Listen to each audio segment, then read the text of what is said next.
Okay, it's now April 22. Back in May last year, I ordered the Audi e-tron.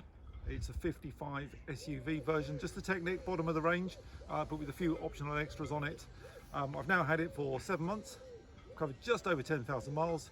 So I'm just going to give you a little short review, just to add a bit more video content, as a few people seem to be watching my videos at the moment. So it's a big car. It's a very long car. It's not as long as a Tesla Model X, but it is one of the biggest electric cars on the market. So I'll show you a few bits about size and space. Okay, driving position, I find it really comfortable. I really like the seats. You've got adjustment electrically for height. I've got memory functions for 2 memory settings on it. And it is a lovely cabin. Space-wise, it's good. I'm 6'2", 1.88 m, so fairly big guy. And headroom-wise, even though I've got the panoramic roof, I've got loads of headroom here. I'm really good on legroom, and space-wise in the front here, it's a very nice, comfortable car. Okay, rear space is it's pretty good. It's a nice, comfy back seat. I believe the seats are actually taken straight out of an A6 from the Audi parts bin. I've got loads of knee room. My feet are quite low compared to the seat. I've got headroom, I've got a bit of space around here, around the shoulder. It is a nice, comfortable space for me just here. And I've left the driver's seat exactly where it was for my driving position. So me at 6'2", behind someone else who's 6'2". It has to be a pretty tall family to have a couple of members larger than that. However, this is the downside of the e-tron, and that is the middle part of the rear seat.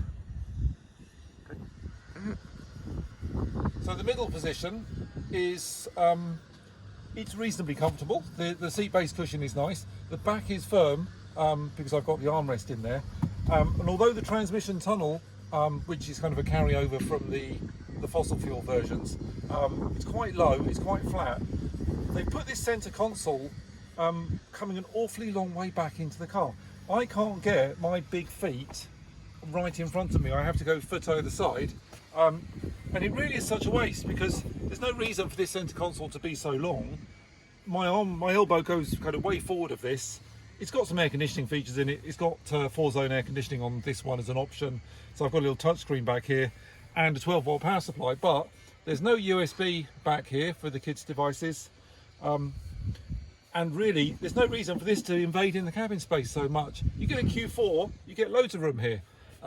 You get a Hyundai Ioniq, you get loads of room here. My old car, Hyundai Santa Fe, loads of room here and a 3rd row in the back. And that was a car quite a lot smaller than this one on the outside. Boot space is pretty good. The figures are 600 litres or more, which is the capacity measured to the top of the seats, I think is the convention of the way they do that. So it's not quite as wide as my Santa Fe, but it is longer. And it is pretty spacious, and we've done luggage for a family of 4 going skiing with 4 pairs of skis in the car, and we can get everything in. Again, handy little 12-volt supply here. What I did get was the parcel shelf and the net. They were provided as standard, but again, when I was selecting options through the leasing company, there is a thing called a storage pack, and that gives you some nets and some more side space down here, because this is just wasted space here at the side, which might be handy for storing a few bits and pieces. Underfloor, again, it's got a bit of space. I put a rubber mat in just to protect things. But under the floor, you can see there's a spare wheel well. This has got the comfort and sound option, so that's the subwoofer that takes up a bit of space. And I've got some tow bar storage because it's a detachable tow bar.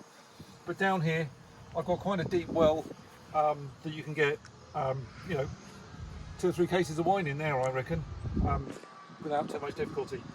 If you do have the tyre option, so you've got a spare wheel, it's a collapsible spare wheel, which means you have to inflate it up to full size after it's removed from the car. But then the question is, what would you do with the wheel that you took off? Because it's not going to go back under here.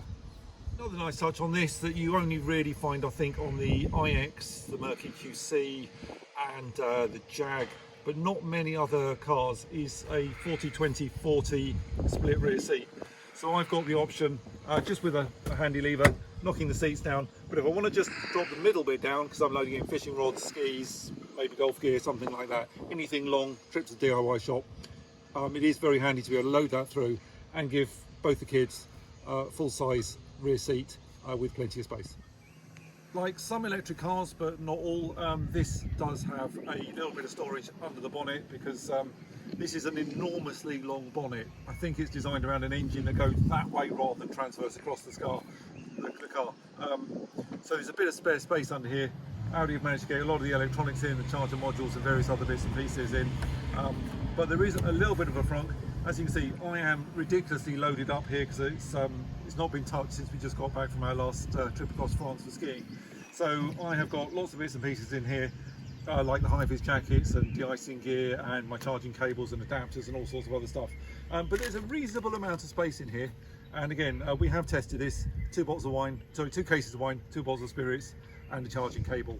So you get a reasonable amount in, but it's not huge, and there's no power opening.